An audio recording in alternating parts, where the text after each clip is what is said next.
आंबट चुक्याची भाजी करू, स्वादिष्ट अशी आंबट चुक्याची भाजी।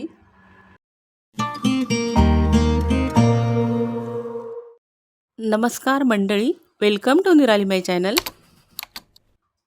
आंबट चुक्याची भाजी करण्यासाठी ही आंबट चुक्याची पानं घेतलेली आहेत पहा। ही भाजीची पानं, एखादं पान जर असं किडकं असेल तर ते किडका भाग काढून घ्यायचा आणि ही भाजी अशी पाव किलोच्या वर अशी घेतलेली आहे मी। देठाचा हा भाग आहे, तर देठाचा भागसुद्धा भाजीसाठी घेणार आहोत। बारीक चिरून घ्यायचा। तर ही भाजी 2 ते 3 पाण्याने स्वच्छ धुवून घ्यायची। माती चिटकली असेल तर ते निघून जाते। आणि प्रत्येकी 4 टेबलस्पून अशी ही चण्याची डाळ आणि शेंगदाणे मी स्वच्छ धुवून घेतलेत आणि मग ते भिजत घातलेले आहेत। एक अर्धा 1 तास आधी भिजत घालायचे। भाजी स्वच्छ धुवून घेतली आणि मग ती बारीक अशी चिरून घेतलेली आहे पहा। देठासकट अशी भाजी चिरून घेतलेली आहे। आणि कुकरच्या एका डब्यामध्ये जे आपण डाळ आणि दाणे भिजत घातले त्याच डब्यामध्ये ही चिरून घेतलेली आंबट चुक्याची भाजी सर्व घातलेली आहे। आणि कुकरमध्ये ठेवून हा डबा कुकरमध्ये ठेवून 2 शिट्या काढून घेत आहे। भाजी छान शिजलेली आहे पहा, रंगसुद्धा बदललेला आहे आणि मऊ अशी भाजी शिजली आहे। तर आता आपण ही गरगटा अशी भाजी करणार आहोत।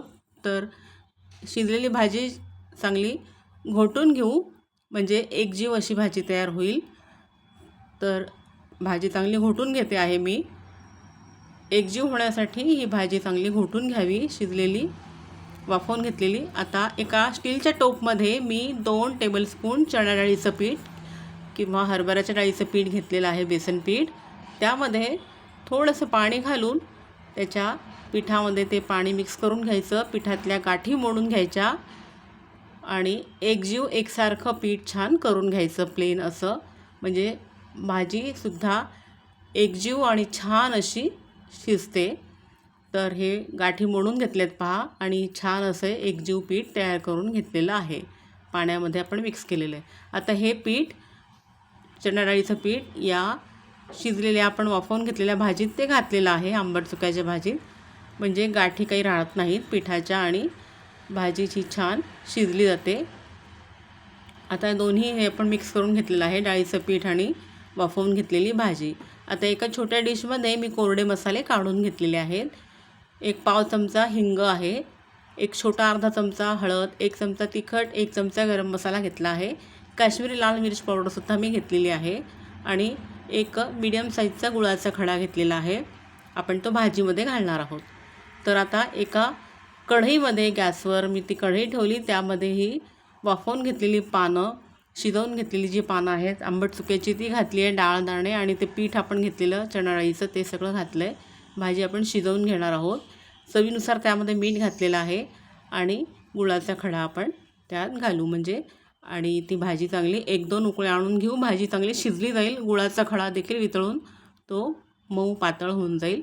तर ही भाजीला उकळ्या आलेल्या आहेत, भाजी शिजलेली आहे पहा। आता हिला एक छान अशी वरतून फोडणी घालणार आहोत, तडका देणार आहोत। त्यासाठी गॅसवर मी छोटी कढई ठेवलेली आहे फोडणीची, त्यामध्ये 4 टेबलस्पून तेल घातलं आहे। तेल चांगलं गरम झालं की त्यामध्ये मोहरी घातली आहे आणि हे आलं लसणाची पेस्ट मी करून घेतलेली आहे। आपण लसूण ठेचून घेतला किंवा तुकडे करून घातला तरी चालेल। मोहरी घातली, मोहरी चांगली तडतडली, जिरं घातलं आहे आणि आलं लसणाची पेस्ट घातलेली आहे। आता ही फोडणी मी थोडी खाली काढून ठेवली, गॅसपासून ओट्यावर ठेवली आहे, कारण ती जळायला नको म्हणून। आता त्यामध्ये एका लाल मिरचीचे 2 तुकडे करून घातलेले आहेत आणि सर्व कोरडे मसाले आपण त्यामध्ये आता घालत आहोत पहा। हिंग, हळद, तिखट, गरम मसाला, काश्मीरी लाल मिर्च पावडर सर्व एका डिशमध्ये मी काढलं होतं। हे सर्व कोरडे मसाले फोडणीत घातलेत।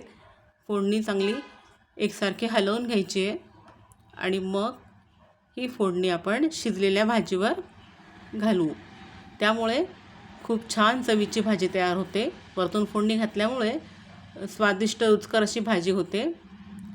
आणि ही भाजी अशी छान एक उकळी आणून घ्यायची, फोडणी अशी चांगली मिक्स करून घेतलेली आहे।